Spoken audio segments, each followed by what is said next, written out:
কোন মহিলা যদি কোরবানির দিনে কোরবানির পশুটাকে জানালার ফাঁক দিয়ে তাকায়া তাকায়া দেখে আর ইসমাইলের কথা ভাবে, আমি আমার ওই মাদেরকে বলবো, মা হাজেরা সন্তানদের সাজাইয়া স্বামীর হাতে জবাই দিতে দিছে, আর তোমার স্বামীর হাতে যখন পশুটা জবাই দিয়ে তেল মালিশ করে দিবা, এই পশুটাই যে বলবে, ও জাতির পিতা ইব্রাহিম সুন্নাত আবিকুম ইব্রাহিম, তোমার সুন্নাত আদায় করতে যাই মহিলাই গরুটারে খৈল ভুসি খাওয়াইছে, এই মহিলা গরম পানি করে দিয়ে আদর করে দিছে, এই মহিলা দারোয়ানকে বলছে, গেটম্যানকে বলছে গরুটারে সুন্দর করে গোসল করা। মনে রাখো গো মা, এই জন্যই দেখবেন গরু কিনবেন আপনি, গরুটার তদারকি দিয়া দিবেন আপনার বিবির আন্ডারে। আপনার বিবি যদি এই গরুটারে তেল মালিশ করে দেয়, গরম পানি করিয়া দেয়, परिंदों की तरह ये दिल है सफर में तू मिला दे जिंदगी से, बस इतनी इल्तिजा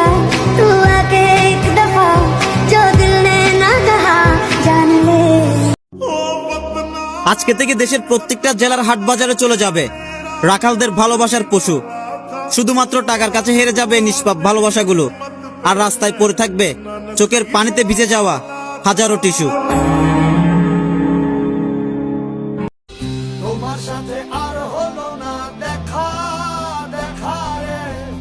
বুকে আমার বিসর্জনের ব্যথা, তোমার সাথে আর হলো না দেখা, দেখা রে।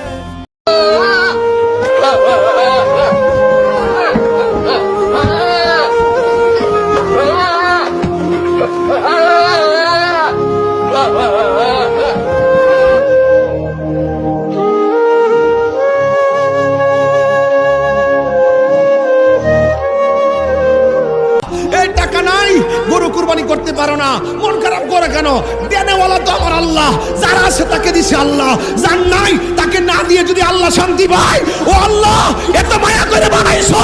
জ্বালাইলেও আমরা তুমি আমাদের রব, পুরাইলেও তুমি আমাদের রব, সুখে রাখলেও